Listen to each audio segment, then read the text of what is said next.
Ladies and gentlemen, it's great to be here with people who are not afraid to say what they think. Unfortunately, that's becoming even rarer in Great Britain, the country I once led. We are living through a period where the West has forgotten how to defend itself. Not only militarily, though that too. We have forgotten the things that made us great. We've forgotten the things that made us free in the first place. The right to speak, the right to govern ourselves, the right to decide who we trade with, who we depend on, and who we do not. In Britain today, people are questioned by the police for what they post online. They're even arrested. They've even gone to jail. Meanwhile, our institutions that are supposed to protect liberty look the other way. Across Europe, regulation has become a polite word for control. And whilst we tie ourselves in knots across the Western world, the powers that wish us no good have taken control of our supply chains that keep our economies and our armies running. I spent a long time deep in the institution that is the British government. And let me tell you something from experience. These institutions are not going to reform themselves. Change does not come from the people that are comfortable. It doesn't come from those who have benefited from the status quo. It comes from outsiders, people who are willing to build something new. And that's why I've become involved with the Atlantic Strategy Institute. It's not another think tank writing papers that nobody reads. It's a platform for people who want to act. And it stands for three things that should unite everybody in this room. Free speech that is genuinely universal. Economic independence from the regimes that despise us. And an Atlantic partnership built on strength, sovereignty, and resolve, not apology. And what impressed me most was the person behind it, Mateea.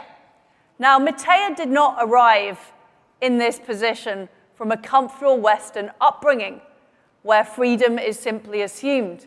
She grew up in a country that was under communist rule. They understood what it cost to lose that freedom and what it took to win that freedom back within living memory. That is why they are some of our strongest allies. And I believe that perspective is desperately needed in our movement. And it's far too rare. Too many people in places like Britain and America are complacent about what we have.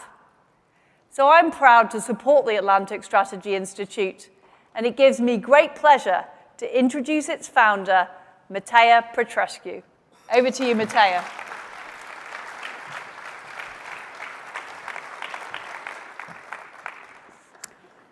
Thank you, Prime Minister, and thank you, CPAC Britain. I grew up in Romania in the years after the regime fell. I'm old enough to remember the grey of it, and I'm old enough to remember the morning it all began to lift. When you come from a place like that, freedom is not an argument that you debate at a conference. It's a memory of its absence. It's something that you know what it costs, and you know what it costs the people around you who paid for it. So the last decade has been a strange thing to watch. We spent almost 40 years queuing for what this side has for granted and has had for granted. And we have reached the table and the counter pretty much at the moment that you have decided you no longer want it. The system we came out of was one that was very crude. And at least it was honest about itself. There was party men, there was secret police, there were prison walls. The Securitate, the Romanian secret police, has many faults, but it was always honest about what it was. And they never told anyone it was for their own protection. So basically, we were given Orwell, and you were given Huxley. We were given 1984, you were given a brave new world. Orwell is a boot, is a telescreen, is a neighbor who informs you for a larger flat. It is unbearable, but exactly for that, it has one advantage. You always know who is doing it to you, which is why it always fails in the end. Huxley, on the other hand, never needs the boot. And what is arriving now is way quieter and way more insidious. It comes as regulation, it comes as platform policy, as a speech code written by the people who would be genuinely offended if you call them censors. And it works better because nobody has to be arrested. People simply became more careful, institutions become cowardly, and free nations slowly forget how to govern themselves. So Orwell you can overthrow, but nobody has yet worked out how to overthrow comfort. Nobody has worked out how to overthrow protection. So here's what it does. Everything I have just described, it's keeping me awake. And it's keeping me awake because it's happening in a dozen countries all at once. And it's happening the same way in all of them because the people driving it are working together. They share the templates, they share the fundings, they share the governmental institutions and the media outlets. And they move between Brussels and Washington and foundations and London and back again. And when one of them tries something in Dublin, you can be sure it's going to be in Hague by Christmas. On the other hand, we as conservatives do not do that, unfortunately. We are the most fragmented political movement in the Western world. Every conservative party in Europe is fighting the same opponent alone and losing to it in roughly the same order in the same manner. We win an election here, and they wait. And then we win one over there, and they wait.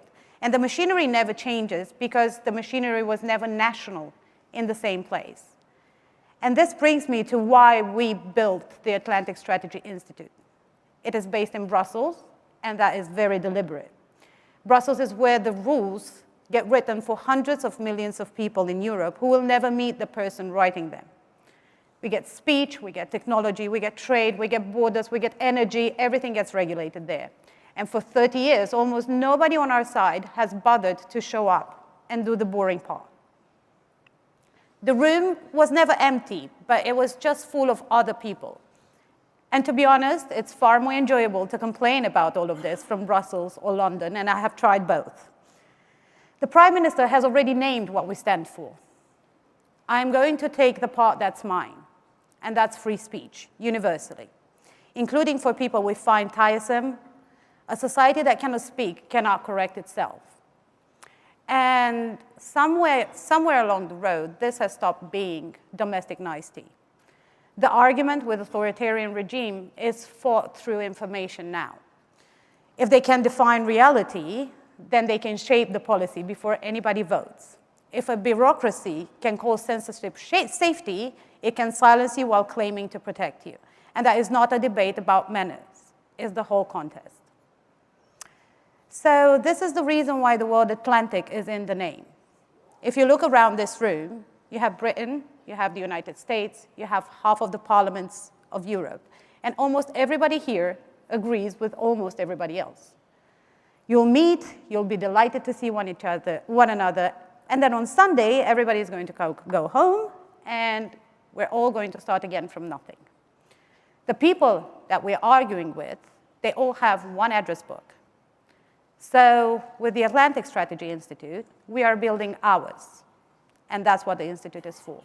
From London to Brussels to Washington, one address book, shared research, shared drafting, shared staff. So when a bad idea is written into law in one capital, the answer to it should already be sitting in the other two rooms or other two capitals with a name and a number attached rather than just a press release. There's no shortage of commentary, but there is a very serious shortage of competence. Institutions are not lost in an afternoon. They are lost slowly by people who were patient and organized while we were busy being right. So we're not going to win the argument on this stage and go home pleased with ourselves. We have to outbuild them. And it needs people young enough to still be doing it in 30 years. That is the half of this I care about most, and it belongs to someone else. William Branson Donahue, just here, he founded and rebuilt the College Republicans into the fastest growing youth political organization in America, and it's now on more than 320 university campuses. His work on constitutional law, criminal justice reform, national security, and political economy has taken him across the United States and Europe, and we're bringing every bit of it to Brussels as well. So now it's my honor to present William Branson Donahue, our Executive Director. Thank you.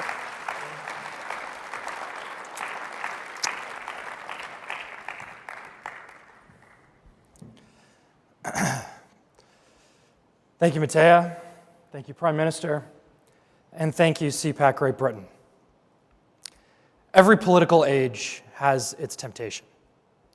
The temptation of ours is to believe that decline is inevitable, that nations grow old, the institutions decay by nature, that sovereignty fades because history has moved on, that the West is being carried downward by forces too large to resist.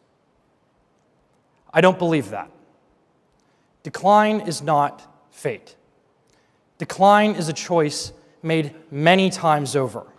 It is made when serious people leave institutions to their enemies.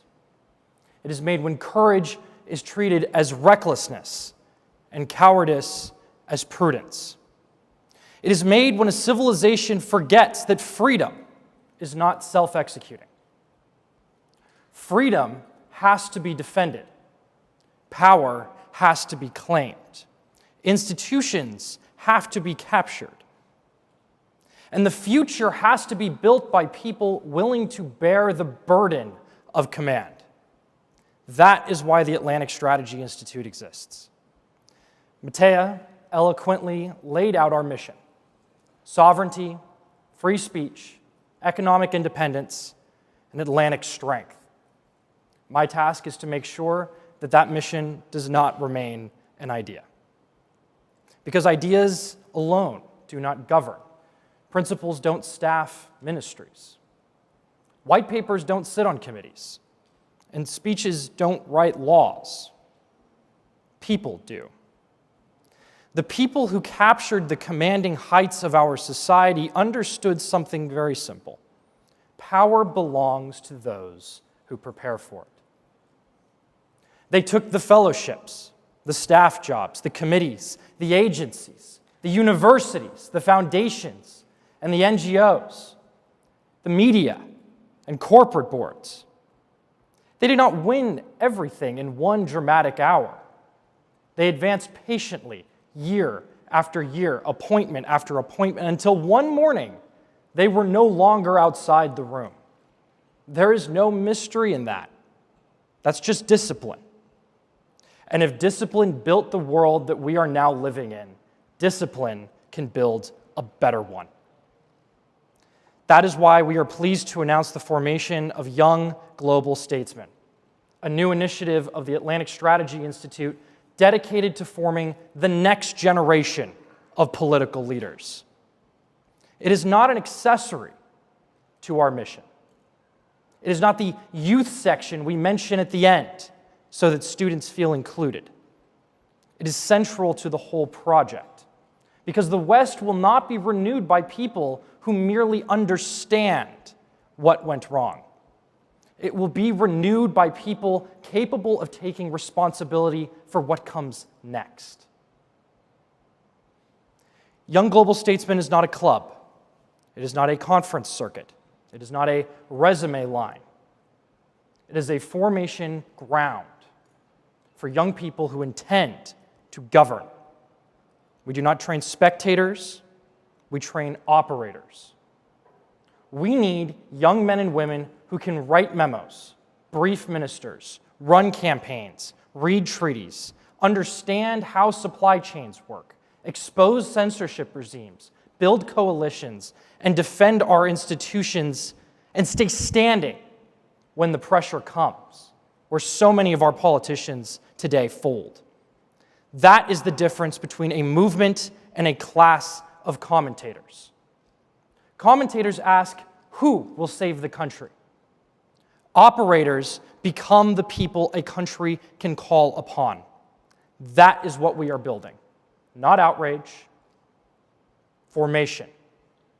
Not another generation trained to complain about institutions from the outside, but a generation trained to enter them, master them, reform them, and where necessary, build better ones.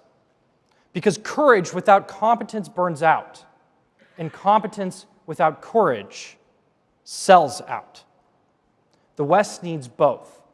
It needs young people with enough courage to tell the truth and enough discipline to make the truth effective. It needs people who understand that politics is not merely expression. It is responsibility, command, the work of ordering power toward the common good of the nation and the civilization that formed us. So to the young people in the room and watching online, hear this clearly. Nobody is going to hand you your future. There is no Calvary coming. The generation that managed the decline is not going to repair it for you.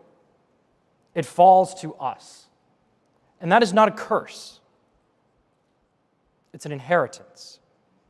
To live at a moment when institutions are weak, when old orthodoxies are failing, when the managers are tired, and when serious young people can still build, that is not a burden. That is the great opportunity of our lives. Be excited. So do not clap and leave. Do not complain and wait. Join us. Come into the pipeline, accept the discipline, take the training, do the work. And together, we will form the generation that restores to the West the power to speak, to build, to defend, and to govern itself again. Thank you.